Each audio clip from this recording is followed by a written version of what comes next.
Hi, I'm Marcus, I'm 23, and I've always been surrounded by girls. In drama club at school, at home, where I had three older sisters, and at my job.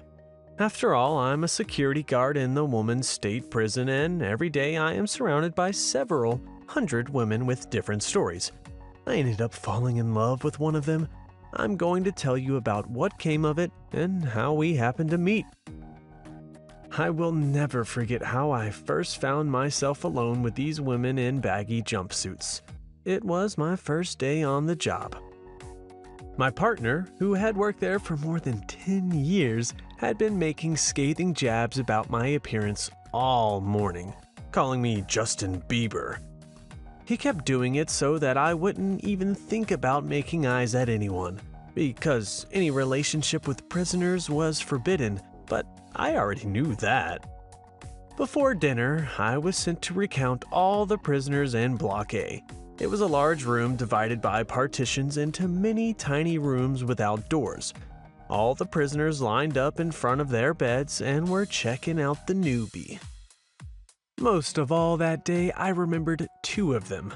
One that scared me to death and one that I unexpectedly liked.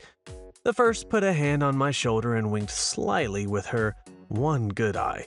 They called her Old Woman because she had been there the longest. I told her to get back immediately, but I said it so timidly that internally I scolded myself for showing weakness.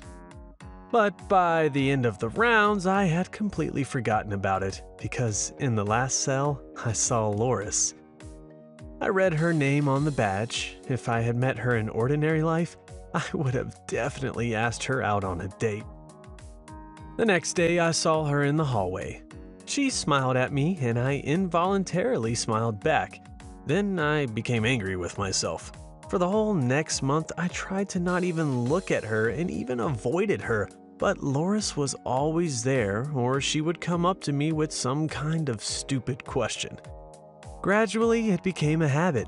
We would smile at each other when no one was looking, exchange words when no one was listening.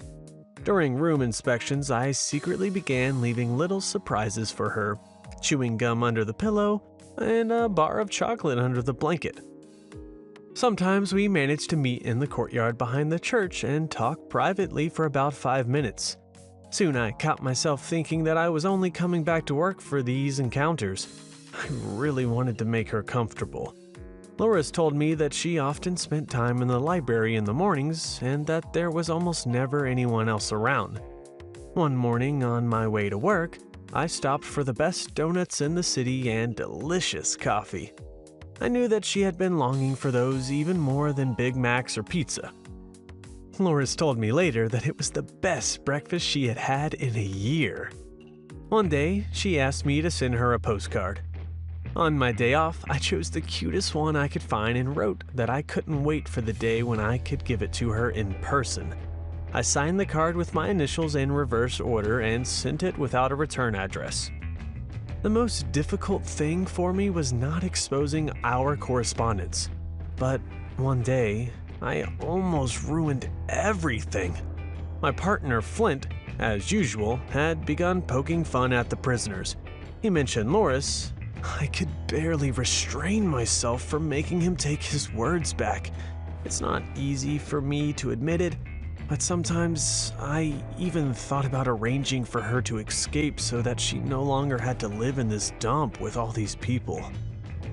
Although neither of the two of us had made any mistakes, one day, the worst happened. That day, we received an order to completely search every room. All of the women at the time were in the yard. I searched Loris's bed.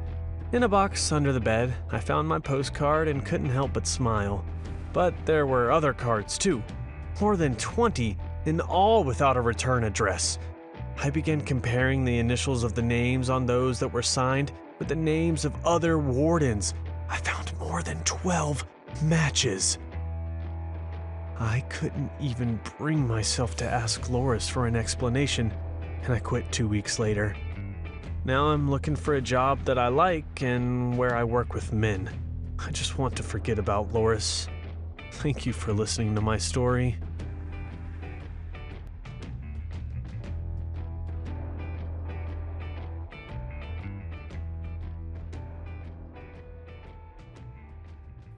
Hi, I'm Michael. I'm 27 and soon my dating life will ruin me. After all, for every date with a girl, I pay her at least $1,000 and I just can't stop it. Here's how I ended up in this situation. I work for my father's law firm and in the future the family business should be mine. Working 50 hours a week is not at all what I wanted, but otherwise my old man will leave me with nothing. Living up to his expectations my whole life, I've never done what I love. He always decided where I would go to school, what kind of sport to do, and with whom to be friends. Only on Saturday evening could I be myself. But now, because of one such Saturday, I risk losing everything for which I have strived for so many years. That Saturday, as usual, I was at the club and, as usual, left there with a girl. In the morning, we parted ways. I had already learned how to end these flings long ago by not leaving hope for a next time. But on Tuesday, I received an email from her, to my work mail. She sent a revealing photo and a caption that read, "Let's do it again. This is Madeline." "Where did you get my email address?" I asked. She replied and said that I could not even imagine what else she had on me. She had arranged for us to meet at 8 o'clock in the most famous restaurant in the city. It took considerable effort for me to reserve a table that same evening. Madeline's makeup, clothes, hairstyle, I never would have met up with her again. But in this case, it was not my decision. Since I wasn't planning to linger, I told her that I would only have a cup of coffee. She said she wanted a glass of white wine, a salad, and $1,000. I could pay with a check, and not necessarily in that order. I was about to laugh, but changed my mind given her arrogant and confident look. Without letting me answer, she said that she had a video of our entire Saturday night, and the most interesting and exciting fragments would certainly arrive by mail to both my father and all my employees if I did not meet her requirements that day. I told her that I first had to see this video in order to decide whether it was worth even half the amount she was asking. $1,000. This is the price for the opportunity to see it first, and perhaps you'll be the only one, was her answer. That evening in the restaurant, she got everything she ordered, including the check which I wrote. In the morning, a video file showed up in my email. Yes, it was definitely worth the money. Then another message. She had made another appointment at the restaurant. I was seething with rage because I already paid her. What did she want from me now? She asked me for another $1,000. I could hardly restrain myself from making a scene. "With that attitude, you didn't have to come at all," Madeline said. "And send me the money right away. The total value of this video is $1 million. Either pay it all up front or get ready for many more meetings to come. If you don't do it, I will send this file to your father, colleagues, friends. I will post it on every site there is. After that, you won't just lose your father's business, you'll never be able to work in any law firm again. Well, except maybe as a janitor."